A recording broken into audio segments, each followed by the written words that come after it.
Hello everyone, कैसे हो आप सब लोग। तो यहाँ पे हम ट्रेड करना शुरू करेंगे। हमें कुछ गैप डाउन वगैरह देखने को मिला, उसके बाद थोड़ा बहुत रिकवरी होने के बाद मार्केट ने गिरना शुरू कर दिया है।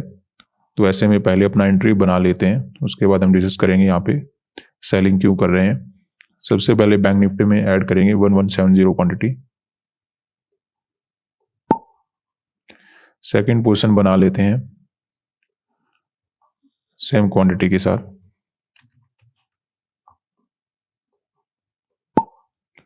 सेंसेक्स में ऐड करेंगे 840 क्वांटिटी और निफ्टी में ऐड करेंगे 1300 क्वांटिटी। तो अभी हमें ट्रेड बनाते कुछ प्रॉफिट नज़र आना शुरू हो चुका है। अब देखिए, इंट्राडे में काम करना इसलिए थोड़ा सा बेनिफिट करता है कि अचानक से कोई बड़ा गैप डाउन ओपन हुआ, बड़ा गैप वगैरह ओपन हुआ, तो उसमें ऑलरेडी जो आपने पोजीशन बना रखा होता है उसमें तो कंट्रोल होता नहीं। क्योंकि अगर आपने ओवरनाइट कोई पोजीशन बनाया, अचानक से मार्केट में कोई गैप डाउन बड़ा ओपन हो गया और अचानक से कोई बड़ा गैप वगैरह मार्केट के अंदर ओपन हो गया, तो वहाँ पे उस ट्रेड में आपका कोई भी कंट्रोल नहीं होता। लेकिन अगर हम इंट्राडे में काम करते हैं तो ये बेनिफिट होता है कि सिचुएशन को देखकर हम मार्केट के अंदर आइडेंटिफाई कर सकते हैं कि यहाँ पे हमें कैसा ट्रेड बनाना है, कितना लॉस लेना है, कितना प्रॉफिट लेना है। लेकिन देखिए, हर चीज़ के अपने बेनिफिट होते हैं, हर चीज़ के अपने नुकसान होते हैं। अगर आप ओवरनाइट पोजीशन बना के चले जाते हो, हेज वगैरह करके जाते हो, वहाँ पे अगर आपको अच्छा आपके अकॉर्डिंग गैप अप या फिर गैप डाउन मिल जाए तो उसमें बेनिफिट भी बड़ा होता है एज कम्पेयर टू इंट्राडे में। इंट्राडे में बड़े मोमेंटम कैप्चर करने बड़ी मुश्किल होते हैं, लेकिन पोजिशनल अपना जब हम काम करते हैं तो वहाँ पे बड़ी आसानी से अच्छे अच्छे प्रॉफिट बनाए जा सकते हैं। तो सभी का अपना एक नेगेटिव और पॉजिटिव पॉइंट होता है। तो अभी देखिए, हम जिस प्रकार का काम कर रहे हैं यहाँ पे, तो इंट्राडे में हमें शुरुआत में देखना होता है कि मार्केट में कैसा ओपनिंग हुआ, कैसा कैंडल बना, उसके अकॉर्डिंग हमें डिसीजन बनाना होता है। तो अभी देखिए, कुछ प्रॉफिट वगैरह चलना शुरू हो चुका है। आज के दिन हमने पुट साइड का ट्रेड इसीलिए बनाया कि मार्केट ने कल बड़ा अच्छा पॉजिटिव मोमेंटम किया था। इसमें ये बोलना कि कल हमें सेलिंग करना होगा वो थोड़ा सा गलत लगता है। लेकिन जिस प्रकार की हमें सिचुएशन नजर आ रही थी कि मार्केट डायरेक्टली ऊपर गया, तो यहाँ पे तो हो सकता है ज़्यादा लोग बाय में भी नहीं कर पाए होंगे।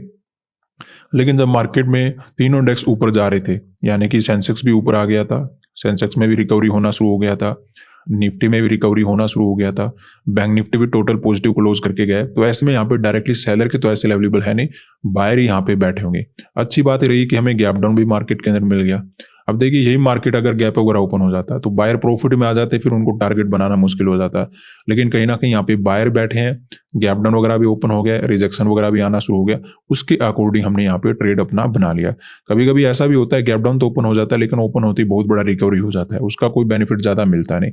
लेकिन अभी देखिए, जिस प्रकार की सिचुएशन है, रिजेक्शन वगैरह आना शुरू हुआ तो हमने मार्केट के अंदर एंट्री बना लिया। ओवरऑल यहाँ पे बायर मार्केट के अंदर बैठे ही होने चाहिए, उनको ही टारगेट बनाने के लिए हमने यहाँ पे सेलिंग किया है। ऐसे हमें सेंसेक्स वगैरह के अंदर नजर आ रहा है। अब देखिए, यहाँ पे जो ट्रेडर बैठे होते हैं, डायरेक्टली उनको आपको टारगेट बनाना भी नहीं चाहिए।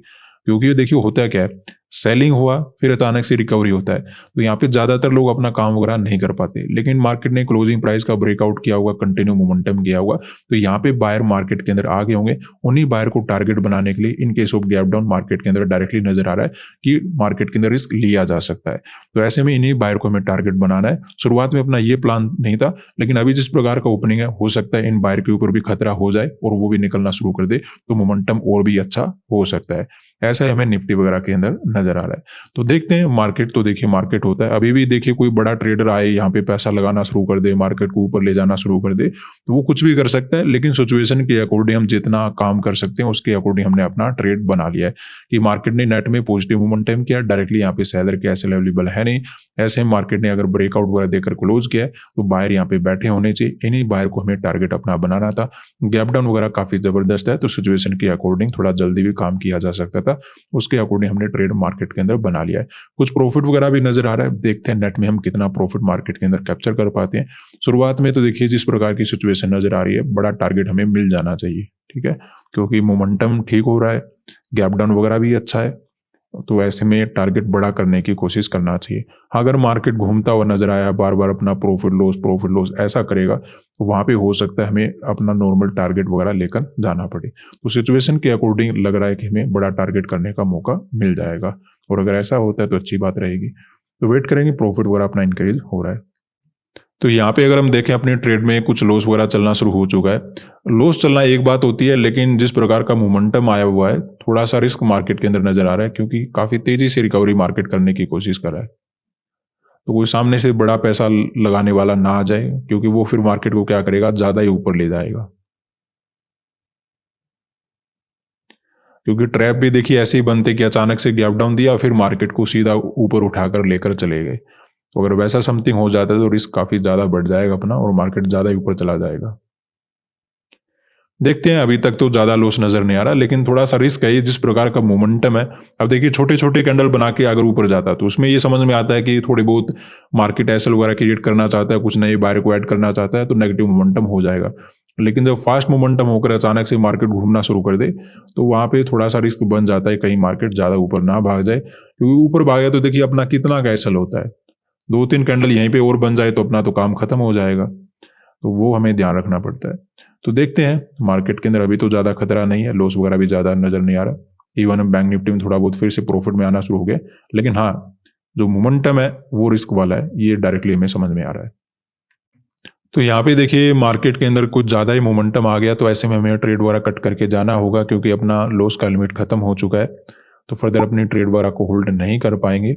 अब देखिए आज के दिन सिचुएशन क्या हुआ मार्केट के अंदर, कि यहाँ तक तो ठीक था, मार्केट गैप डाउन वगैरह भी ठीक था, मार्केट नीचे भी जा रहा था, लेकिन जब ये रिकवरी आया तो बड़ा ही फास्ट कैंडल मार्केट ने बनाने शुरू कर दिए। और जिस प्रकार का कैंडल बनाया था, लग ही रहा था कि मार्केट अब तो नहीं रुकने वाला। और कहीं ना कहीं देखिए हमारा एसएल का लिमिट बड़ा होता नहीं तो निकलना ही पड़ा। थोड़ा बहुत अगर वेट कर भी लेते तो इसमें रिस्क ज़्यादा नज़र आ रहा है, क्योंकि आसपास अब क्या आ चुका है, क्लोजिंग प्राइस आ चुका है, और अगर ये मार्केट ने निकाला तो फिर ज़्यादा ही ऊपर चला जाएगा। तो ऐसे में बड़ा लॉस लेने से अच्छा है कि हम लिमिट के अकॉर्डिंग निकल जाए। फिर जब मौका मिलेगा, जब प्रॉफिट बनाने का मौका मिलेगा, वहाँ पे काम करना ठीक रहता है। लॉस की ट्रेड होल्ड करने में कोई बेनिफिट होता नहीं। तो आज के दिन हमने मार्केट के अंदर सेलिंग क्यों किया था, क्योंकि देखिए जिस प्रकार की सिचुएशन नजर आ रही थी कि मार्केट ने कंटिन्यू मोमेंटम किया, ऐसे में यहाँ पे बायर ही मार्केट के अंदर बैठे होंगे। गैप डाउन वगैरह भी हमें ठीक नजर आ रहा था, उसके अकॉर्डिंग हमने इन बायर को टारगेट करने का प्लान बना रखा था। सेलिंग किया, ठीक ठाक प्रॉफिट भी नजर आया, लेकिन उससे पहले मार्केट घूम गया कि अपना टारगेट वगैरह अचीव हम कर पाते। तो ओवरऑल तो देखिए ट्रेड तो ठीक था, लेकिन जब ये रिवर्सल आया तब मार्केट के अंदर सिचुएशन काफ़ी ज़्यादा डिफरेंट हो चुकी थी। तो देखिए जब ट्रेड बनाते हैं उसके अकॉर्डिंग हमें देखना होता है, बाद में क्या होता है फिर तो देखिए मार्केट ही जाने। तो आज के लिए इतना ही, धन्यवाद।